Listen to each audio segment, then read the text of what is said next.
Hey everyone, welcome back to my channel. I finally got a tripod, which means I can gesture and do things with my hands that I originally wasn't able to do in my previous videos. Now I can be a little bit more natural and a little bit more loosey-goosey in these videos. So hopefully you'll enjoy them into the future. I've been getting lots of feedback from YouTube and from my social media DMs regarding the expressiveness or regarding my presentation in general. So I hope this is a bit of an improvement for you all.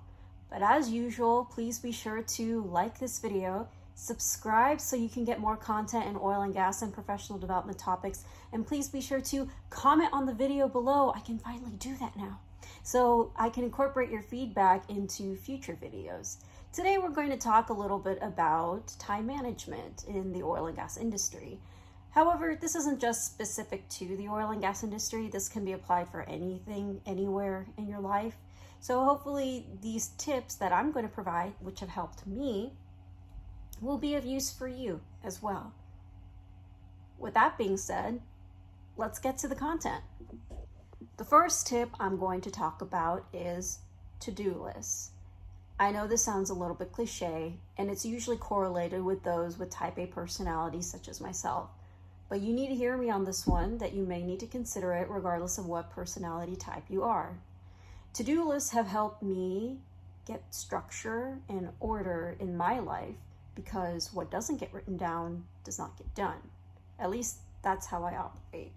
There's so many things that are thrown at you, and with a quick pace that is the oil and gas industry, writing something down or having some project management organization tool is extremely important in order for you to stay organized, have something tangible in order to reach or to lean or to reference to whenever you need to get something done. Also on my to-do list, I have to number everything. That gives me a sense of priority. What are the things that I need to get done, or what are the things that are really important to me that I need to get done? These are really simple tips, but these are easy reminders for everyone that to-do lists are extremely important. And you don't have to use a pen and paper like I do. You can use tons and tons of apps that are out there. Trello is an example, which is a project management tool that's out there. And if you have any that you know in mind of what kind of time management tools that are out there for to-do lists, please be sure to comment below. The next tip I'm going to talk about is blocking out focus time. We have some project management or time management tools that are used in our emails, and these emails tend to suggest us that to block out some focus time. And this is something that I thought a little bit about, where I have so many meetings throughout the day. Why don't I block out time for focus time, or why don't I block out some time for me to actually get something done rather than be in a meeting? Looking at your week, or even looking at your month, and blocking out some of the times that you can function best as thinking time can be very useful for you. I would strongly suggest that the days where you have the most amount of where you have the medium amounts of energy, use that for your focus time. You don't want to run on low energy and run out of things to think about, or you're too tired to even think. And you want to save your most energetic points to getting some of your high priority tasks done. And I'll talk a little bit about energy allocation in the next tip. But I strongly suggest that blocking out focus time in a very busy day can be extremely important. And it doesn't matter how long that focus time can be. It can be 15 minutes, it can be half an hour, or it can be 2 hours. Depends on how long you think you need to have focus time in order to get some of your work done. The next tip I'm going to talk about is energy allocation. And the pun is not intended, considering this is the oil and gas industry. Energy allocation means knowing your points at when you're the most energetic or the least energetic. That way you can utilize your energy to get stuff done and be more efficient at it. You want to be the most energetic whenever you have some group or face-to-face interaction. That way you have your full attention and you're extremely focused whenever you're trying to get those interactive things done when working with other people. And that way people also understand that you're a little bit more present whenever you're working with them. The medium amounts of energy, like I talked about in the previous tip, you want to invest that into focus time, or you want to invest that into getting some of your personal tasks done, meaning that the tasks that you need to get done require individual work and not necessarily collaboration with other people. Where you have low energy, for instance, that's where you need to invest on some of the, I don't like saying administrative things, but you may need to work on some of the mundane tasks throughout the day, but they're necessary. You may want to check your emails at the time, or just clean your email box. You may want to clean your desk at the time if organizing is something that you want to do. Some of those little tasks is where you want to invest your low energy. Obviously, you can't control where you have meetings throughout the day, and I'll make another video in terms of how you can stay high energy and focused despite the energy levels that you have throughout the day. Or I might even make it as a subset of this video. Who knows? I'm being a little bit spontaneous today. I have a tripod. Did I mention I have a tripod? But anyway, I wanted to mention that energy allocation is extremely important, and being mindful about when you're the most energetic and when you're the least energetic can help you figure out what tasks need to get done based on your energy levels. The fourth tip I'm going to talk about is the power of delegation. You may have heard this before, but you don't have to get everything done by yourself. If you're somebody who likes to work alone or who likes to do a lot of things done by him or herself, then you may want to consider building relationships with other people and then delegating those tasks. Delegation is an extremely important skill set to have, and the way to be influential in order to delegate a task to someone else is to mention your purpose or mention why you're trying to get this task. Once you're aligned, or once both people are aligned, then you can delegate the task to other people. So you can always look at your to-do list, find the tasks that you may want others to get done, and then make sure you communicate with other people to delegate those tasks. That way it frees up your schedule a little bit and you can get other things done which require a little bit more energy. Delegation is something that I had to learn when starting out in the oil and gas industry, but I learned that the delegating tasks to other people has freed up my schedule quite a bit, and I was able to get a lot of other things done that were much more pressing or that requires that individual focus time and work.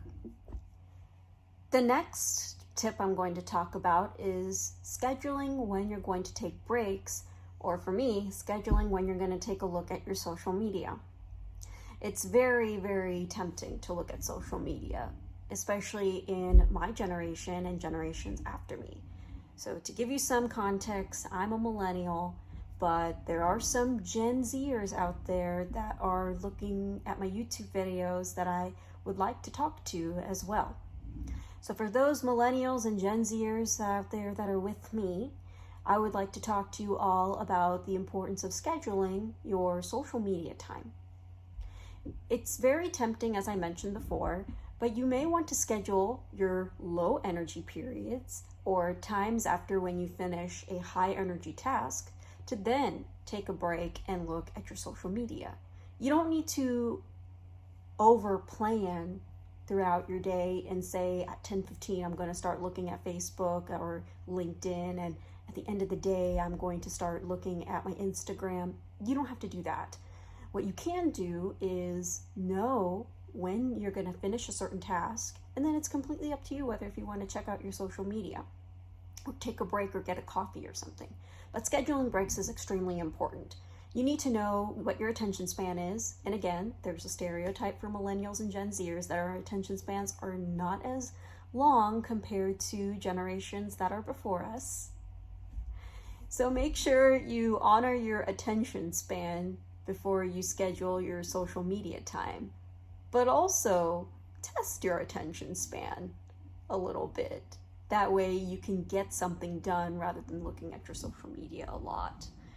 That's what I would like to say in terms of scheduling time for social media and scheduling breaks. You don't have to get rid of checking out your social media completely in terms of effective time management. In fact, with times today, especially in the oil and gas industry, keeping your ear close to the door, close to the wall, aka spending time on social media, can be beneficial for your career. Here's a bonus tip that I'd like to give everybody. I thought I was going to give 5, but here's another tip that I'd like to provide for effective time management. And this is something that I've been told so many times, and you might hear this as well, especially if you're a young professional out there. It's learning how to say no. There's going to be things that are asked of you, and if they don't align with your values, or if they don't align with your goals, or don't align with the things that you need to get done, then you have to say no. Because saying no will help you free up a lot of time that gets typically filled up by things that you've agreed to do or committed to do. Be careful of overcommitting, because that can stretch yourself pretty thin in terms of time management. And learning how to say no can also help you set boundaries too. Setting those boundaries are pretty imperative, especially when people keep asking you, or they know that you're going to be the go-to person. You'd have to shift that perspective for them that you can't always be available for them. Learning how to say no is taking care of you, in other words. You're putting yourself first, and just reminding everyone that's out there that you are all extremely important. So remember that learning how to say no is learning how to say yes to your priorities. And that's a wrap, everyone. I hope you enjoyed these tips that I've mentioned that have helped me to have effective time management. As I've mentioned before, please be sure to like this video, subscribe so you can get more content in oil and gas and professional development topics, and please be sure to comment on the video, comment below, so I can incorporate your feedback into future videos. Make sure that when you subscribe that button to hit the notification bell, because I upload every Friday and every Sunday. Every Friday is a professional development topic, such as this video, and every Sunday is a technical review. Again, I hope you enjoyed this video, and I hope to see you in the next one.